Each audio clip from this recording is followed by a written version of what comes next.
आपण सगळे कुठल्या ना कुठल्या प्रदर्शनाला जात असतो. कधी पुस्तकाचं प्रदर्शन असतं, कधी खाद्यपदार्थांचं प्रदर्शन असतं, कधी वेगवेगळ्या कलाकृतींचं प्रदर्शन असतं. पण मी आता आज वेगळ्याच प्रदर्शनाला आलोय.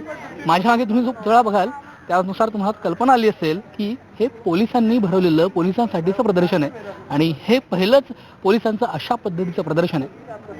अंधेरीतल्या मोरोळ इथं पोलीस ट्रेनिंग सेंटर आहे, तिथे हे प्रदर्शन भरलंय. आपण या प्रदर्शनात जाऊयात आणि शोधून काढूयात की नेमकं या प्रदर्शनात आहे तरी काय. चला माझ्याबरोबर.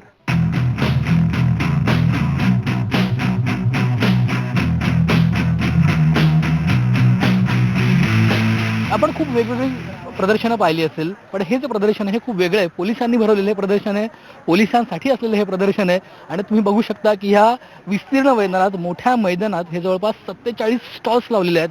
वेगवेगळ्या प्रकारचं इथं प्रदर्शन आहे.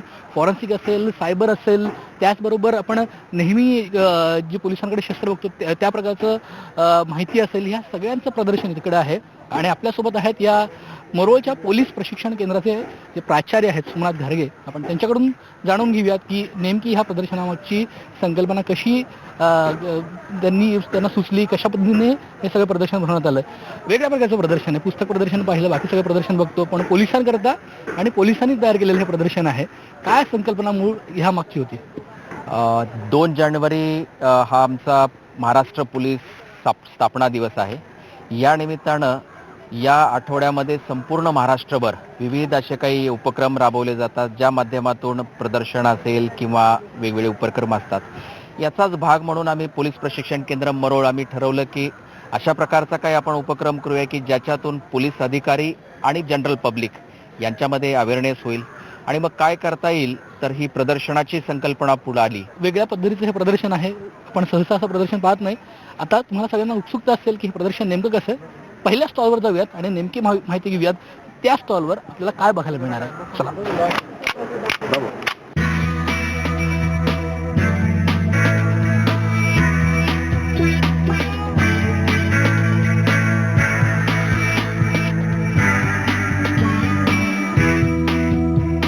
कुठलीही सुरक्षा यंत्रणा असेल त्यावेळेस सगळ्यात मोठं आकर्षण असतं ते शस्त्रांचं. आणि इथं शस्त्रांचं देखील प्रदर्शन आहे. आपल्यासोबत घारगे सर आहेत, त्यांना विचारूयात की सर्वसाधारणपणे ही शस्त्र आम्हाला पोलिसांसोबत दिसतात, पण काय नाव आहे त्या शस्त्रांची आणि काय पद्धतीनं इथं लोकांना तुम्ही माहिती देत आहे? एकतर स्कूलचे मुलं आणि कॉलेजचे जे स्टुडंट्स आहेत त्यांच्यासाठी जास्त अट्रॅक्शनचा विषय म्हणजे शस्त्र असतात. आणि हे जे शस्त्र आहेत, आपण जे पोलीस शस्त्र वापरतात ती त्यांनी कधीतरी फक्त टी व्हीवरती पाहिलेले असतात किंवा वाचलेलं असतं. त्यांना इथं आल्यानंतर प्रत्यक्ष त्यांना शस्त्र हातात घेता येत आहे. मी त्यांनी शस्त्र हातात त्यांना म्हणजे तो फील जो आहे, म्हणजे आम्हाला तेच म्हणायचं आहे की पब्लिकचा जो प्रत्येक माणूस आहे तो पोलीस आहे साध्या कपड्यातला. मग त्याने जेव्हा फक्त हातात जरी घेतलं त्या म्हणजे शाळकरी मुलानं, तर त्याच्यातला कॉन्फिडन्स 10 पट वाढतो. मग तो घरी गेल्यानंतर तो म्हणजे पूर्ण तो त्या ह्याच्यामध्ये राहतो. तो जो फील आहे त्याला करून देणं आहे. त्याला शस्त्र कुठली आहेत, त्याच्या रेंज कुठली आहे, जसं आता ही 9mm कार्बाईन आहे किंवा इकडे पिस्टल आहे, याची रेंज काय आहे, याच्यामध्ये कुठलं ॲम्युनेशन आहे, 9mm ॲम्युनेशन आहे, किंवा याच्यामध्ये जे मॅगझिन आहे ते त्याच्यामध्ये किती राऊंड बसतात, हे कोण वापरतं. तर या सगळ्या गोष्टी आम्ही या माध्यमातून सांगतोय. आपण पहिल्या स्टॉलवर पाहिलं की 9mm पिस्तूल होतं. हे पिस्तूल अनेकांनी पाहिलेलं असतं, पण ज्या वेपनची सगळ्यात जास्त चर्चा होत असते ते वेपन इकडे, ते म्हणजे AK-47 असॉल्ट रायफल आहे. AK-47 रायफलबद्दल खूप उत्सुकता असते लोकांना आणि ती इथं प्रत्यक्ष बघायला मिळते. त्याबद्दल काय सांगाल? ही ऑटोमॅटिक रायफल आहे आणि सर्वात जास्त यूज केलेली रायफल आहे ऑल ओव्हर वर्ल्ड. ही रायफल खूप पॉप्युलर आहे. त्याचे कारण तेच आहे की फुल्ली ऑटोमॅटिक आहे, लाईट वेट आहे आणि असॉल्ट रायफल आहे, लाँग रेंज रायफल आहे. त्यामुळे आपल्याकडे पण सर्व ठिकाणी ही वापरली जाते. तुम्ही आता या लाँग रेंज सगळ्या रायफल्स आपण बघितल्या तरी पूर्वी आपल्याकडे वापरली जायची .303 रायफल, आता फक्त आपण ड्रिल पर्पजसाठी वापरतो. आता ही जवळजवळ म्हणजे आउटडेटेड होत आलेली आहे, कारण ती सिंगल शॉट रायफल आहे. त्याच्या पुढची जी आहे ती सेमी ऑटोमॅटिक आहे, SLR आहे, जी 7.62 आहे. की जी आता कॉमनली आपल्याकडे यूज केली जाते. एसआरपीकडे आहे आणि पूर्ण पोलीस फोर्समध्ये आपण ते नक्सलाइट एरियामध्ये हा यूज केला जातो. आणि आपल्याकडे एक जसं तो याच्या पुढचं जे रायफल आपण म्हणू ते AK-47 आहे, एसॉल्ट रायफल आहे, आता तुम्हाला सांगितलं. आणि आपल्याकडे अगदी ऍडव्हान्स म्हटलं तर म्हणजे पुढे LMG पण आहे, लाईट मशीन गन आहे, की जे एक मोठ्या काही इमर्जन्सीजमध्ये त्याचा वापर होतो. तर तशा पण सुद्धा मशीन गन्स आपल्याकडे पोलीसकडे आहेत, जे ह्या सगळ्या लॉंग रेंज रायफल्स आहेत. आणि आपण आता पहिल्या स्टॉलवर बघितले ते सगळे स्मॉल वेपन्स होते.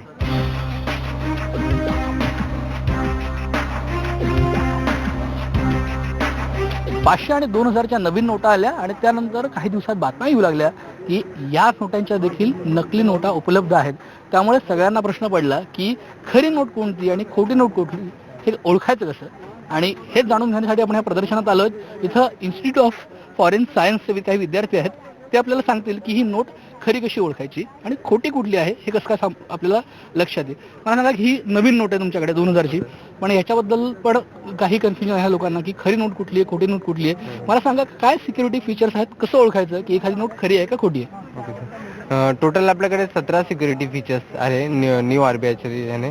तर पहिले तर जे काय काय फीचर असे आहे जे आपल्याला नेकेड आयने दिसतील आणि काय फीचर्स जे आपल्याला VSC आणि UV लाईटमध्ये दिसणार.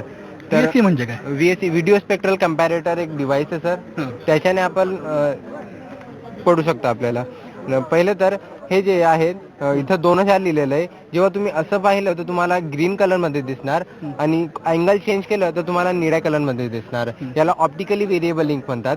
नंतर इथं आहे सिक्युरिटी थ्रेड मध्ये तुम्हाला RBI, भारत आणि 2000 असं लिहिलेलं दिसेल सिक्युरिटी थ्रेड मध्ये. नंतर हे लेटंट इमेज आहे. लेटंट इमेज मध्ये तुम्ही अँगल जर चेंज केला तर तुम्हाला इथं 2000 लिहिलेलं दिसेल. नंतर याला अँग्युलर ब्लीड लाईन्स म्हणतात. ह्या 2000च्या नोटमध्ये हे 7 लाईन्स आहे आणि 500च्या नोटामध्ये 5 लाईन आहेत. आणि हे स्पेशली म्हणजे जे आंधळे लोक आहेत त्यांच्यासाठी बनवले. जेव्हा तुम्ही इथं टच करणार, स्पर्श करणार, तुम्हाला रफ लागणार. आणि जेव्हा तुम्ही ही नोट अशी धरली तर ही लाईन जी पूर्ण एक दुसऱ्याला कंप्लीट करतात. म्हणजे ज्या खोट्या लाईन्स असतील, म्हणजे खोटी नोट असेल त्याच्यात ह्या लाईन्स मॅच होणार नाही, कारण की ते जे फेक करन्सी बनवतात त्यांना माहिती आहे का 2000च्या नोटामध्ये 7 लाईन आहे, ते टाकून देतात. पण जेव्हा तुम्ही असं करण्याला ते पूर्ण एक दुसऱ्याला भेटत नाही, ते नाही. बरोबर. हा, आणि ही जी फ्लोरल डिझाईन आहे ती पण पूर्ण कम्प्लीट होते.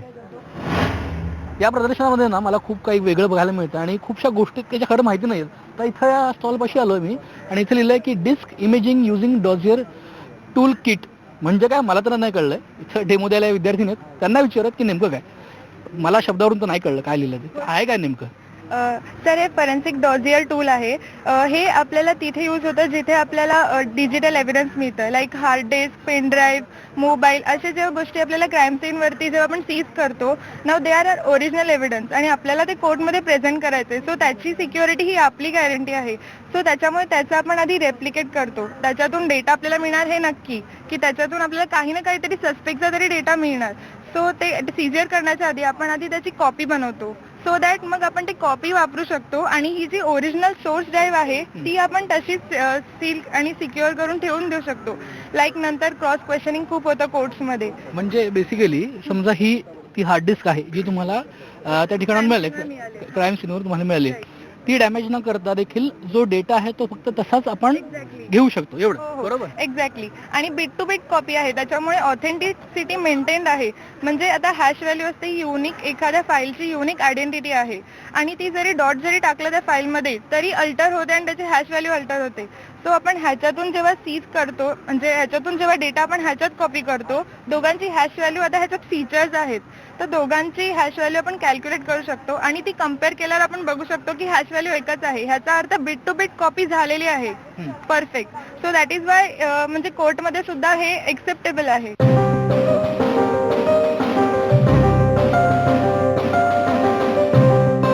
एखादी काही गुन्ह्याची घटना घडली ना की आपण ऐकत असतो की त्या ठिकाणी फॉरेन्सिकची टीम पोहोचलेली आहे, तर हे काहीतरी किट दिसतंय, पण आपण मेकअप किट पाहिलेलं आहे, खूप मोठं असतं असंच, पण हे काहीतरी वेगवेगळे इन्स्ट्रुमेंट्स दिसतात. मला काही समजत नाहीये. यांच्याकडून जाणून घेतो की नेमकं काय काय आहे गोष्टी. फिंगरप्रिंट्स पलीकडे खरं तर आपल्याला काही फारसं माहिती नसतं. त्यांना विचारूयात की क्राईम सीनला गेल्यानंतर काय काय गोष्टींचा तपास केला जातो आणि हे सगळे जे जे तुमच्याकडे टूल्स दिसतात, थोडक्यात आम्हाला सांगा की कशा पद्धतीने तपास केला जातो, कशा पद्धतीने माहिती घेतली जाते. मेन प्रॉब्लेम तर आपली बायोलॉजिकल एव्हिडन्सेससाठी असते. रक्त ज्यावेळी आपल्याला भेटतं त्यावेळी आपण प्लास्टिकमध्ये कलेक्ट करतो किंवा त्याच्यात ते डिग्रेड होतात.